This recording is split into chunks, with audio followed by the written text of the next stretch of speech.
welcome a few crew members of the Indie Author Crew Slack channel and patrons and podcast guests. We are here today with Michael Ronn, and Michael has graciously offered to do a demo for us of AI-generated art and how he's using it in his writing and publishing work. And so, Michael, I am just going to turn it over to you. We'll take an informal tour through AI-generated art. Okay. Well, thank you, Maddie, and thank you, everybody, for being here and sacrificing some time to be here with me. This is really just intended to be an informal, kind of casual walkthrough of tools, and I'll just give you some ideas. And I will say that the learning curve to these tools, they're really easy to get started with for the most part. Midjourney, we'll talk about that, but they're easy to get started. But then once you have gotten the basics, then you will start to realize that there is so much more to learn.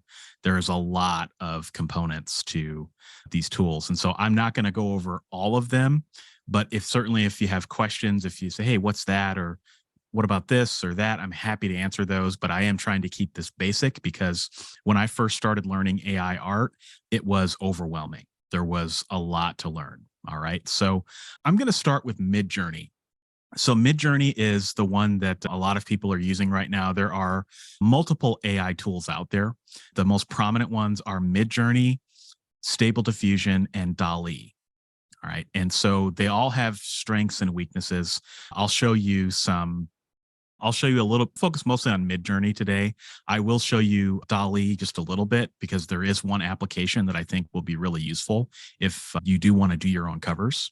So I just want to make you aware that a particular feature exists on DALL-e. So we'll kind of look at both of them today, but we'll start with Midjourney. So Midjourney has been around for a few years, but it was a closed beta program. So they recently opened their beta. I think it was in July 2022. So that's when people really started hearing about Midjourney. That's when all of a sudden it was everywhere because anyone could sign up for an account. So there were a few people that were using Midjourney before July 2022. I think most people, the veterans, so to speak, even though it hasn't been a year yet, have been using it since July 2022. And it has come a long way since July 2022. It was really it was amazing in July 2022. Now it's even better. They've done system updates and it's hard to imagine it getting better, but it has. So I am going to share my screen. So I guess kind of want to forewarn you with Midjourney that it is not an app in the sense that, oh, I'll just download the Midjourney app. It's actually located in Discord. So can I see a show of hands who here or, who I can see? Has anyone used Discord? Is anyone familiar with it? Okay. So if you're familiar with the basics of Discord, you'll be okay. So essentially, when you first log in, you first get into the Midjourney channel, it can be a little overwhelming because there's just a lot going on, right? So I'll show you here, when you get into you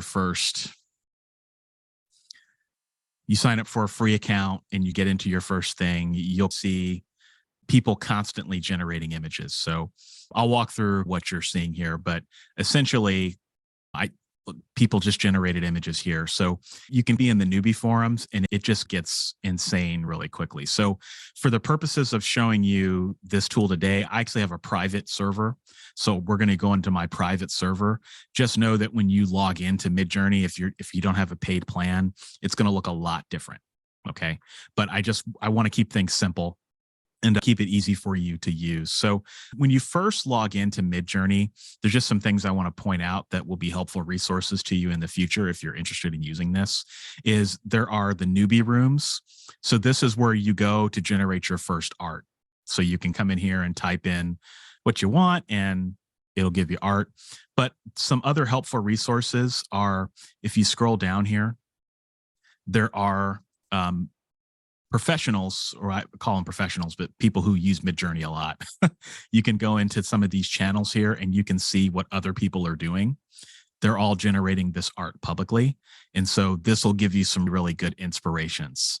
And they also have daily themes. So if I click on this daily theme, every day they change a theme. So the theme today is luxury. So you have a bunch of people who are just playing around with Midjourney with the word luxury. So, this person did a luxury vampire, gothic vampire bedroom. You've got somebody down here playing around with luxury Scottish malt whiskey. And so it's free association. Anything you can think of, just check out what other people are doing. And there's lots of channels where you can figure all that out. Okay. So what I want to do now, I'm going to go to my private server, and I have a channel set up for today's chat. So I told Maddie that any images I generate in our call today, I will share the prompts with you after this, so that if any of you are interested in kind of playing around or messing around with some of the images or taking them and evolving them a little bit more, you are welcome to do that. Anything I generate today, you're happy for you to take and use however you want. But I did want to talk about just a few things before we get into it, because I know you want to see the images, but there are a lot of controversies around tools like Midjourney right now. And there are a lot of people who are stridently against it and stridently for it. And the people who are against it because the algorithms and the black box of Midjourney does take copyrighted work from living artists and uses that to generate the images that you see. Okay. And naturally and rightfully so, I think artists are upset about that. And so the people who are stridently for it, they say the genie's out of the bottle. It is what it is. We can't unring this bell. What I would caution all of you on this call to really think about is, when you do generate images, there's going to be some things I do, and I'm going to stop just short of a few other things, because I want to make sure that people understand that we really should be protecting the rights of artists as much as possible. So I'm not going to generate any art that's based on the work of a living artist. I think that's just something you should probably try to avoid. And then you also want to avoid referencing any work that has trademarked material. So let me show you something here. So I was playing around with some images, and I'll click on this, and if you look at this, you can see that there's this jukebox here, and it's got the Coca-Cola trademark. All right. So this image to me would be one I would not touch with a 10-foot pole, right? Because you're technically using a trademarked image. Coca-Cola could, if they wanted to, come and take legal action against you. So just beware of that. Just beware of, one, potentially referencing work from artists who are living, whose work is protected by copyright, because you don't want to be in trouble in that area. And then two, just make sure you're, as much as you can, being aware of anything that could potentially be trademarked. Okay. Any trademarked images like a Nike swoosh or an Adidas, the little 3 Adidas things, because sometimes, even though you don't say, I want something that looks like Nike, sometimes the images that Midjourney understands and knows have trademarks in them, and they can show up in anything that you generate. So it's just something you want to be aware of and be careful about. Okay. That Coca-Cola example is an interesting one, because it's not very clearly Coca-Cola. Like if you showed that to someone who had never seen a Coca-Cola logo before and asked them to read it, they probably wouldn't realize it, but it's obviously so based on Coca-Cola. Exactly. And that logo has been so impressed on our consciousnesses that even if it's not a literal representation of it, it's still so reminiscent of it that I completely agree with what you're saying. Yeah. And there are still some risks to this technology right now, namely that this technology, there's going to be lawsuits. There's going to be people that are sued to try to figure out, does the AI own the copyright? Do you own the copyright? Who owns the copyright to the images generated by this software is still a very much openly debated question right now. So there's that level of, I think people demo these tools, they don't frequently talk about that. They're just so focused on what it can do and the technology piece that I just want to make sure that we're careful about how we. Okay. Yeah, so I absolutely appreciate that you're adding that perspective, because I agree. It's just as understanding it's just as important as understanding how to pull the levers. Exactly. So now let's talk about how to pull the levers. All right. So I'm in my own private server. So if you can't see my mouse here at the bottom where I'm in this little text field. How we generate images, I'm just going to show you, is you just basically start with the /, and you type in imagine. That's how we get things started. And then you hit the tab button. And so Maddie gave me something that she was interested in exploring. You okay if I share this, Maddie? Yeah. The adirondack. Yeah, I'll just give a teeny bit of background on this, that Okay. I'm thinking of rebranding my Ann Kinnear suspense novels because I think they're out of sync with what the current genre conventions are for mystery, suspense, and thrillers. And so what I'd love to get from Midjourney is some ideas that I could then show to my human cover designer and say, this is what I'm looking for. And I thought Midjourney would be a cool way to do that. Perfect. Okay. So Maddie writes suspense, right? Suspense/thrillers. So we want something, the words she used I thought were great. Creepy Adirondack cabin in woods. And just thinking of, we're telling the AI what we want it to generate. All right. So creepy Adirondack cabin in woods. We'll say we want a full moon. Maybe we want mist. And we'll start there and see what it gives us. All right. So we basically start with a concept and then we flesh that concept out a little bit. So basically the best way to think about it is the very first thing you say is the most important part. That's what's going to have the most weight. So from left to right, Midjourney is going to read your text. And then as you start putting in commas, you can add adjectives and you can add descriptors that will clarify what specifically you want in that thing that you just stated in the beginning. All right. So full moon and mist is one thing. Maybe we could say shadows. We could also say lake. All right. So we'll hit enter. And then it's going to take a little bit to generate. So I have, like I said, I have a paid plan. So my images will generate faster than if you have a free plan.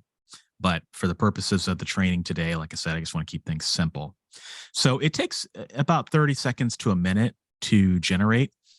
And it depends on how many people are using Midjourney at the moment. So you'll start to see the image evolve before your very eyes. And sometimes you don't want to see these images evolve. Sometimes it can be the thing of nightmares, especially if there's people involved. This looks creepy, like this is really creepy. But now it's done. So now what we can see here is, blow this up in a second, but I want to explain something. So this image, we've got 4 quadrants, so 4 different images. And then we've got a control panel down here that says U1, U2, U3, V1, V2, V3. The number corresponds to the quadrant. So this is number 1. This is number 2. Bottom left is number 3. Bottom right is number 4. So as you think about the panels down here, these little buttons correspond to the quadrants that I just showed you. All right. So if I click on this, I'll blow it up a little bit. And we've got a couple different images here, very similar palettes, but as you can see, I think these look fantastic. I mean, they look as if an artist rendered them. Yeah. And what I'll also tell you is that if I had done this same prompt in July, it wouldn't have looked nearly as good as this. Like, they continue to improve on this. All right. So, I mean, you can see even the shadows in the water. Yeah. I mean, the reflection of the cabin in the water. I mean, it's just outstanding. And this one, it's even got some stars in the sky. Like, to me, looks very like it could belong on a suspense cover. Yep. I did have a question about the prompts you were providing, and I'm wondering if you would ever go about this by starting out just saying Adirondacks and then seeing what came back and then saying Adirondacks cabin, like even building it more slowly than you did. Yeah, we can. Let's give it a shot. So before I do that, was there an image that you like most here, Maddie? Is there one that just jumps out at you? Yeah, I would say maybe let's go with the one at the upper left. Upper left, this one here? Yep. Okay. So let's say that we'll do your exercise, but let's say you really like number 1.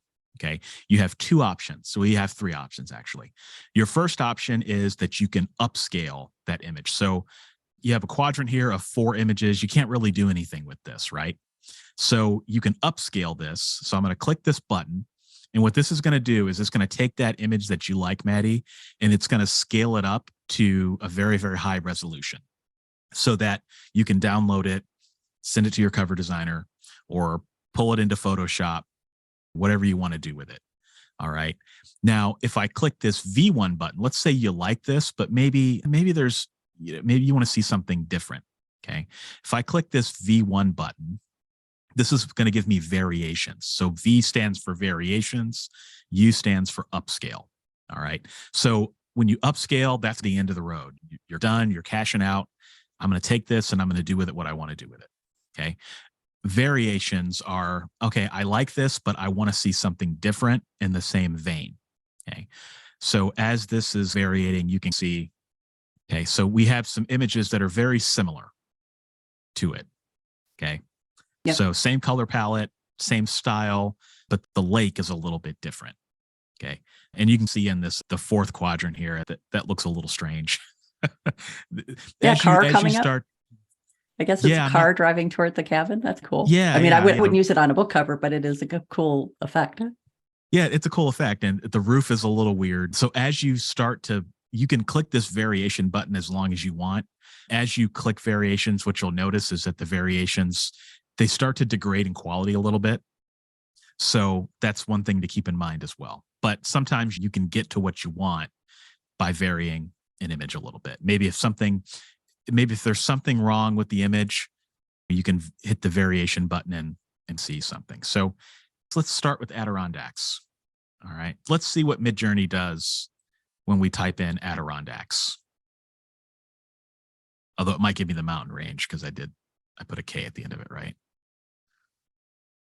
Yeah, but I think that's fine But because I'd be curious. I mean, I think that I would go from my least negotiable to most negotiable. So for example, I know I want it set in the Adirondacks and I don't know that I want mist, for example. So I think my tendency, and I still don't know if this would be a good policy or a bad policy, would be to start very general and just say, oh, okay, no, I really have to specify cabin. I want to see Adirondack cabin or whatever. right. Okay. So this is what you get when you type in Adirondacks. Yep. Pretty good images, right? Yeah, very good. So then let's just try Adirondack. So we'll type imagine. We'll type in Adirondack cabin. And you had said something that I wanted to glom onto, Maddie. You said that you didn't like mist, right? So what I could do is I could take this prompt and I could just also, while that's generating, I could also copy and paste it in here and just take out mist and see what happens. Okay, so now we have two images generating at the same time. All right, and so usually it's usually the first come, first serve. Okay, so here's what we get with Adirondack cabin. Yep. Okay, and as you can tell, Midjourney puts in what it thinks you want, and that's why you want those descriptors, right? So yep. Then we could say, this looks great, but do you want it at night? Right. So you could type in, imagine Adirondack cabin at night. And you could just, like you said, Maddie, just keep on iterating until you find, what you want. And so then this is that cabin at night. So all of these are sort of a style. So if I wanted like a photographic effect as opposed to sort of an illustrated effect, are those kinds of things possible? Yes, they are. So let's say, and this is something I was going to show as well once we got comfortable with the. Yeah, feel free to tell me to just wait. If no, this is good. This is hurrying you along. No, this is good. No, I like it. I want this to be interactive here. Okay, at night we could. And I think the water is important too. So I would want to make sure that it included a cabin on the water. And just so people, I won't be coy about this, but I'm going to chat a link. So covers that I really like are, I'm sending you a link to Lisa Reagan books. And obviously this would violate the rule about living authors because Lisa Reagan's not only alive, but she's a friend of mine, but her books. And I don't know if there's a way, Michael, that you could would you be able to click on that link and then so people in the screen share could see that? Yeah, something like that. Yeah, so this Okay. kind of style seems to be very, very popular. And I wouldn't want it necessarily to be exactly like that, but sort of reminiscent of that. And so that's a general effect I'm going for, to see what it's coming up with in that vein. Yeah, no, this is good. So these are very clearly photo manipulated images, right? Yep. And they are So sort of like illustrated if you look looking, at but this a little image with the bit more. barn, Yep. yeah. So you've got this grass down here. You know, this Photoshop layered file, this grass would probably be one layer. And then you would have the barn that would be another Yep. layer. And then you would have the sky that's probably one or two layers, right? Yep. So generally speaking, we can tweak Midjourney to do whatever we want it to do. Midjourney does a good job with the image. It doesn't do as good of an image or good of a job with the text.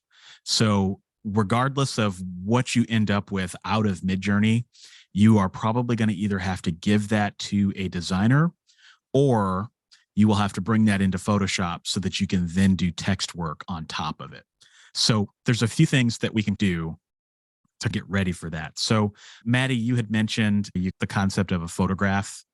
Yep. So this is a little bit more photorealistic. Oh, I'm yeah. not sure what's Yeah. going on with these white bars here, Uh-huh. but you can, there's all sorts of attributes. So one of the things I wanted to share, and I'll include a link to this. This can be death by a thousand cuts. This really will show you just how powerful this is. So this is a reference guide. There are lots of these out there, but this is a reference guide that gives you all of it, potentially any kind of art style you can think of. Okay. So if we wanted to, we could do that same prompt in the style of Rembrandt. Okay? Uh-huh. We could do the same style. We could do it in the style of Frida Kahlo. We could do it in the style of, I mean, these are all dead artists who've been dead for quite some time, but this is a spreadsheet. It's hundreds of cells long. Okay. And this will give you inspiration on different styles, different artists that you can basically mimic. So I'll share this link. This is where Midjourney starts getting really powerful, because what I just showed you a minute ago, all this typing in of text, these are called prompts. Okay. And how to craft a prompt is the core skill that you have to learn with Midjourney. And there's lots of elements to it. So all the prompts I'm showing you are very basic. We can go into the Midjourney bot again and I'll show you what I mean here.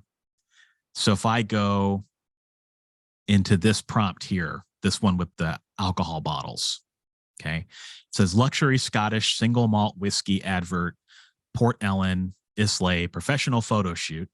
Okay, so it says you want it to look like a professional photo shoot, cinematic lighting, to refine the image. So you can see there's lots of descriptors here. And what descriptors you should use, that is an 8-hour course in and of itself. Okay. So just know that there is a ton of stuff you can do. So like in this one here, they typed in photograph, HD, high definition, 8K. There's all sorts of stuff you'll see that people put at the bottom of their prompts that you're like, well, what does that mean? How do I use that? Right. And you can do that to make your images more arresting. More It's also interesting that Midjourney knew what to do, even though they misspelled Hearst Castle. Yeah, exactly. And that's artificial intelligence for you, right? I mean, yeah. I think this is really cool. I mean, it's crazy. The image, the text aside, that makes no sense. But just to give you some ideas, you could take that and easily pull that into Photoshop if you had a little bit of skill, and you could change it. Yeah. Right. So think of Midjourney. The one thing it can't do yet that I think will be a game changer when it can do it is at some point, Midjourney hopefully will be able to give you a layered Photoshop file. So then you can start editing layers. So like, for example, if it would put that text on one layer, you just click a button and then delete it. Yeah. Right. But we're not quite there yet. But this is, just like I said, a glimpse of what this can do. So in our case, Maddie, let's say we like one of these images. Okay. We would just basically upscale these, download them, and like I said, send them off to your designer, pull them into Photoshop, do what you need to do with them. right? And you can even specify the shape of the image. So with a book cover, we're looking at a rectangle, right? So you can specify the aspect ratio to be a rectangle so that it will automatically be book cover friendly. Some other things that you can do, just to give you some ideas of things that you could do with this now that are a little easier, is let's say you need an image for your Facebook ads. I mean, usually how people do Facebook ads is they will go to a site like Deposit Photos or Unsplash, and you just find something that kind of matches your genre a little bit, but that catches the audience's eye. You could easily generate those images with Midjourney. Just type in the aspect ratio you need, and you can do that. You could do the same thing with the basis of a BookBub image for a BookBub ad, right? You could use this to, as I think Joanna Penn has started doing, she uses AI generated art for her blog articles. So if you have a blog article or something like a image asset you need on your website, you could use it for that. Do you know if there are any limitations on a platform like BookBub about, are you aware of any cautions they put out there about using AI generated images for ads? I haven't seen any, but I'm not a big BookBub user. I don't think it's a huge deal. You have to make sure you have the right to use what you post. I mean, you shouldn't be infringing on anyone's copyrights or anyone's trademarks, regardless of what you use anyway. But yeah, it's worth looking at their terms of service just to see if they've made any rulings on AI art. I'm not aware of it, but I think Facebook is pretty ambivalent to this at this point. They just kind of want their money. So as long as your image doesn't infringe on somebody's copyright, I think you're okay. I also had a question about, have you ever tried putting in book cover as a descriptor? Yes, and it's been a while, so let's try that. I've gotten varying results. Let's see, add a book cover. Let's see, we'll do this. Adirondack cabin at night. I can imagine having a text file open that you copy and paste from, assuming that's a copy and pastable field, because it would be nice to be able to keep track of the terminology. Yeah, definitely. That's another thing. It would be nice if you could like export all your prompts. Yeah. But yeah, I've seen some people put together like an Excel spreadsheet, and they have it on one screen, and it's got all sorts of different prompt ideas, and they can just copy and paste, mix and match. So as you can see, Maddie, this is not turning out too well. And a lot of it sometimes depends on where you put the descriptor. So that one in the upper, I mean, when they actually put a book in it, that's a problem. Yeah. But that one on the upper left is, I mean, I like those other ones where it didn't interpret it as put a book on it. Yeah, yeah. And so we could also sometimes it's very finicky on what you do. So book cover of an Adirondack cabin at night, like photograph. And maybe that will yield something a little bit better. My experience has been, I have started doing some test covers with this, and my experience has been, if you've got something like this, or it's like a cabin in the woods, you can easily just figure out how to get Midjourney to get what you want. But it becomes more difficult when you start trying to generate people. So we can try to get some people, we'll do some people here, and you can see. Yeah, fortunately, I expressly don't want people on my covers, but I know a lot of people would. And actually, I'm going to see if I can chat a picture to people, because I was on a chat that I think was for Jeff Elkin's Dialogue Doctor group, and the author of this book, I don't know if the recording will pick this up, but that was the cover that somebody had generated through AI, which I thought was sweet and doesn't look obviously AI generated to me. Like the things that look AI generated to me, and if for whatever reason this cover doesn't show up in the recording, it's a book called Chicago Blue by Stephanie Andrews. And I apologize, I can't remember what Stephanie's actual name is, or I would give him credit. But that just, I think that when I see these pictures that look dreamy, like the ones that we're seeing here, that says AI generated to me more so than that Chicago Blues one that I pulled up. Yeah, I won't switch just because I don't want to create a lag. Yeah. But yeah, that's Yeah, absolutely. We're going to start seeing more and more art that's generated by AIs. It's on book covers. It's inevitable because the costs of cover design just keep going up. Yeah. And so at some point, it may be, if you don't have any money, this could be your only option with the Ray design costs keep going. But let's generate a model. Okay. So describe Anne Kinnear for me, Maddie. Reddish blonde hair, a slender white woman with reddish blonde hair, about How 30, old? 30-ish. Okay. So we'll say woman in 30s. You said reddish blonde? Yep. Okay. Reddish blonde hair. And maybe what we'll do is we'll put attractive in there. That usually goes pretty well. So we'll say attractive woman in 30s, reddish blonde hair, slender. What generally does she wear? Is there like a style of clothing that she casual, wears? like jeans and a sweater, jeans and a fleece. She usually has her hair back in a ponytail, if that helps. The joke is that she looks like she buys all her clothes from LL Bean. Not that that's based on anyone that we know. Okay. All right. So we'll try this. Let's see how this comes up. Okay. So attractive woman in 30s, reddish blonde hair, ponytail. We'll see. So Midjourney is doing people a lot better than it did people 6 months ago. Sometimes it would do people really well back then, but sometimes you would see things like people with 7 fingers, hair coming out of their shoulders or some weird thing. And sometimes you can still see that, but it's doing pretty well lately. Yeah, I think that I would remove the reddish because it's understandably emphasizing the reddish, and I would probably just end up putting blonde. Okay. So we're getting some illustrations here, whereas we probably want something real, right? Right. But how does this look generally? Is that what you would think? I got upper. I don't know why I always just like the upper left-hand one, but the upper left-hand one is not bad. I would say, like, can you say shoulder length blonde hair? It may not respond well to that, but we'll try it.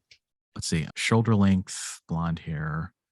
It can be finicky. Sometimes a lot of this is just trial and error, right? So, well, I do see a emerging professional opportunity for the people that are the expert Midjourney jockeys, that may be for the book cover designers who might be losing engagements. Then this could be a alternate business for them. It is. It has become. There are marketplaces where you can buy prompts, or you can even hire someone to help you craft a prompt if you wanted to. So absolutely. This has created another cottage industry of freelancing. Yeah. Which is pretty cool. I mean, if you think about it, I mean, there's so many people that have never picked up a pencil that now they can create art. Yeah. And that's amazing. So let's see. Romance, and so pretty much all of my covers have people on them, and usually the thing is you go and find your stock photo first and then design the person around it, because it's so hard to find. So this would be a huge game changer. Yeah. I mean, doesn't it look so much better? I think this looks much better, whether you like the model or not. Now the only problem with this, I think, is that it's portrait style. You probably want down to the torso. Right. So there's some things we can do in Midjourney to help us with that. But if we like one of these images, we could take one of these as the basis of that and then work with it so that we can get something that's like up to the torso. Yeah. And then what you could do is you could take that model and put that onto another background.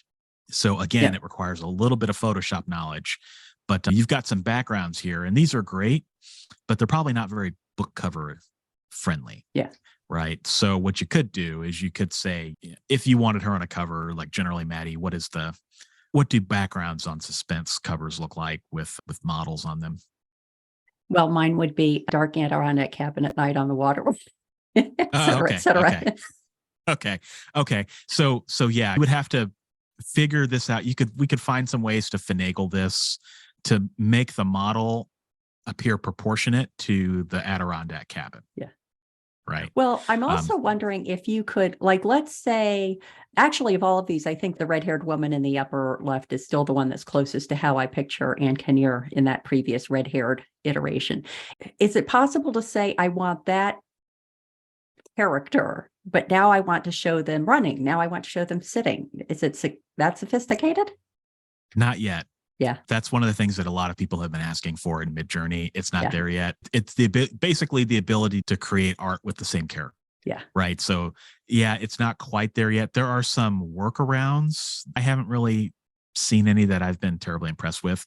There is another AI art app that does that better. It's Stable Diffusion. So Stable Diffusion, to my knowledge, can do that, but you're giving up some of the power that you get with Midjourney. Yeah. It's sometimes not as powerful, but yeah, there's some variations on the image that I created, some more freckles, depending on kind of if you like that or not. And but yeah, so yeah. The other thing that this makes me think of, which is I think either a downside or an upside, depending on how smart Midjourney gets, is that like one of the reasons that I'm thinking of rebranding my covers is that, well, first of all, I think that a lot of the detail that I love about my current covers gets lost in, it looks great on print, but in ebook thumbnails, you just lose it. And it is out of step with this. Everybody seems to be doing the big yellow sans serif font with the building in the background, the highly colorized building in the background, and so on. And so I would go to my cover designer saying, I want something like Lisa Reagan's, except maybe not so highly contrasty and with these other kind of variations.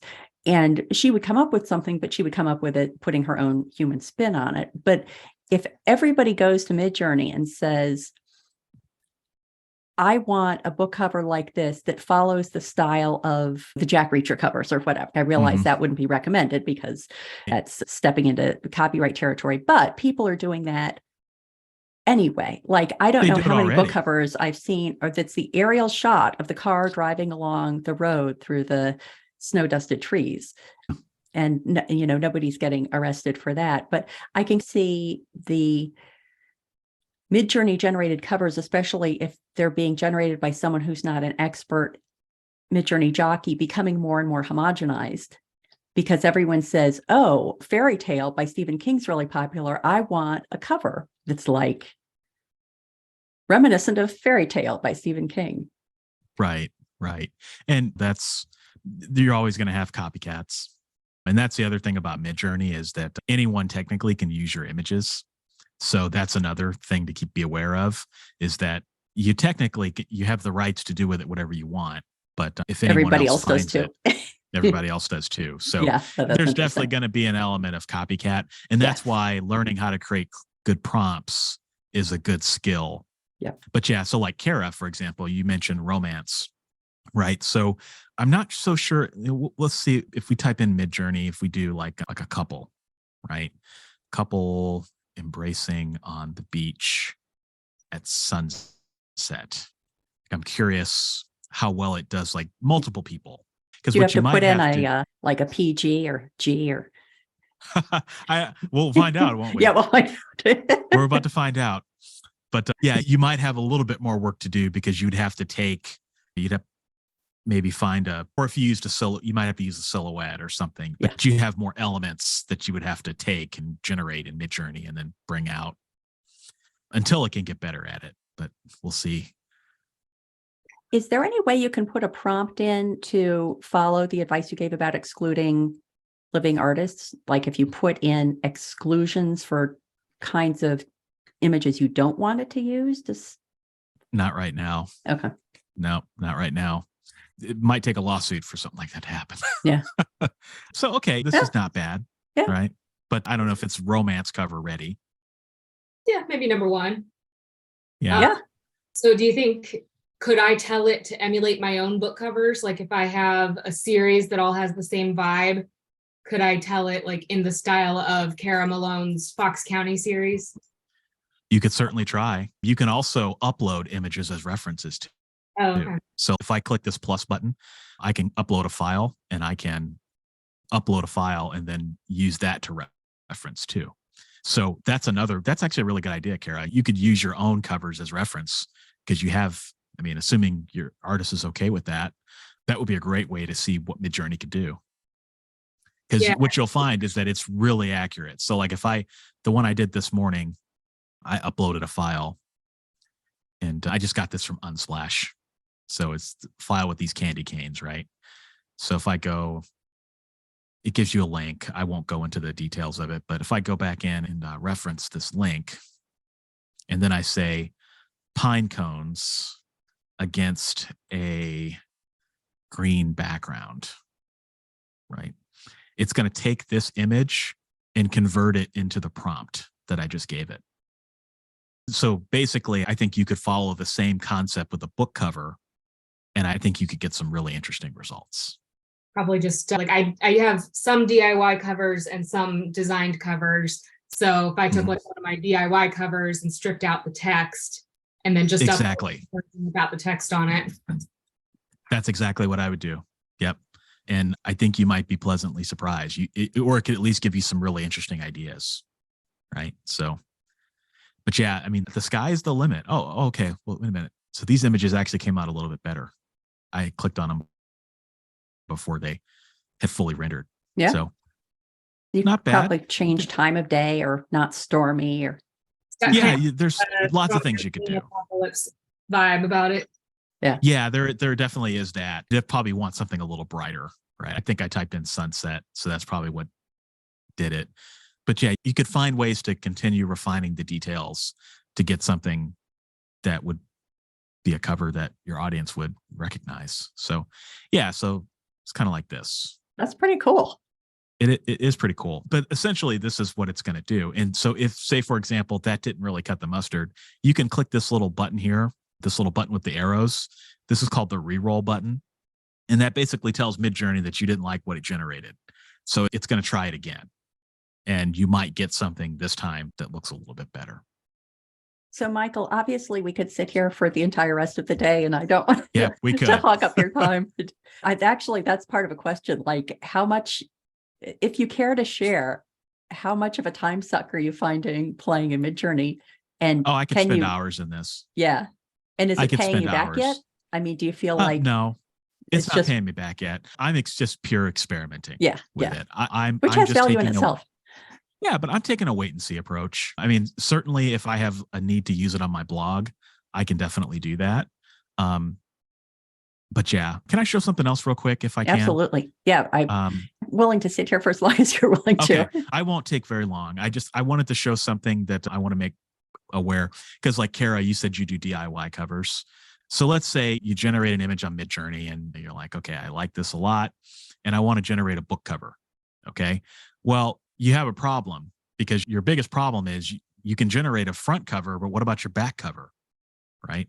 So if I upload an image here, let's see here. Generate. Okay. So this is, okay. So before I start going into this, I had to just kind of get reoriented. This is DALL-e. So this is the Midjourney competitor that people talk so much about. Okay. And this is DALL-e. So DALL-e can do pretty much everything Midjourney can. It has a little bit of a different style, but I won't go into any of that, but they have a feature. It's called Outpainting. And so what you can do is you can upload an image and then it will paint around it what it thinks should be there. All right. So I'll just go through this quickly. I'm in the Outpainter. You can just get to this in DALL-e. So I downloaded the image from our session with Maddie. I'm just going to place it. And then what I'm going to do is it allows you to add a generation frame. So let's say I'm going to do this here, just like that. I'm going to place it. And then you have to say what you want it to be. So you could say wooded area. And then what it's going to do, it may not do it elegantly because I'm on the spot here, but cancel. Okay. I'm going to do this. Sometimes you have to place it in the right spot. So I'll just rename that there. Depending on how you place this, it will basically take the image and then paint it out. Oh my God, that's crazy. So I don't know what's going on up here, but isn't that insane? That is insane. Like you can, and then you can accept it and then you can keep going. So maybe Wow. we'll go out the other direction. So imagine use that for your back cover text, Yeah, right? yeah. And your spine. Yeah. So you have to place it, maybe like that. And then we'll say, keep it for woods. I mean, you can be more descriptive, but basically it's going to use artificial intelligence to look at what it thinks should be there. And that's how you can get your back cover. That's sweet. Yeah. So that one's not as good, but you don't have to accept it. Yeah. Right. And there's some other choices as well. So Wow. that text is Creepy. text is creepy, but that actually looks a little bit better, right? So Yeah, you could accept yeah. that, and you can do this as much as you want. So I could even drag a frame down here. I mean, you could literally go on and on forever. That's crazy. Right. That's very interesting. Like if I were a walking through a world kind of game developer, then this is doing that on the fly. Yeah, it's all on the fly and it doesn't take very long. Now, I don't think you have to have a paid plan to do this, but I think you have to have a paid plan to export it. So you maybe misquote me on that, because I don't think I have a paid plan with DALL-E at this point. So anyway, it would be interesting to know if down the road that DALL-E would be smart enough to know that you don't want a second moon. If you've got one moon, then you don't want another moon. Well, that's something that you could do as well, as you can go in and erase. So I can click this erase button and then I can generate a new frame. I think I can. So you can delete elements of the frame too, which is something that people have been asking to do in Midjourney. Yeah. So that's the thing, is if you understand how to use all of them on a basic level, see, look at that. Yeah. The moon is gone. Cool. So, Very I mean, cool. you still got this beige stuff here that you'd have to address, but yeah. So if you don't like something, you can change it. Yeah. That's really cool about this tech. Like I said, it's still in its infancy. There's a lot that it can't do yet, but if you understand it on a basic level, there's a lot of stuff that you can start doing now to take advantage of it. I can also Just make sure see you a use it change. safely. Yeah. A change that might come about is that my first Dan Kinnear cover it's gone through a couple of slight updates, but in terms of like showing that brass hand, it's been that way since 2013. And because I didn't want to invest in the cost of redoing an entire series and until now, when I feel like I really have to. But if I were generating my own covers, then I might say, you know what, at the beginning of every year, I'm just going to recover all my books, because and then you have to think about, what does that mean from a marketing point of view? Because people aren't going to recognize the book by the cover anymore. And are you going to increase the chance somebody accidentally buys the book they already have because you have a new cover on it, and on and on. Yeah, it's possible. I mean, I would recommend at a minimum every 3 years redoing your covers, whether you use AI or not. Yeah. But that's why it all comes down to branding. I mean, Lisa Reagan had really good branding on her covers, and you look at a Lisa Reagan book, it's a Lisa Reagan book. So if you can adopt that same style with your own books, then you can switch them in and out as much as you want.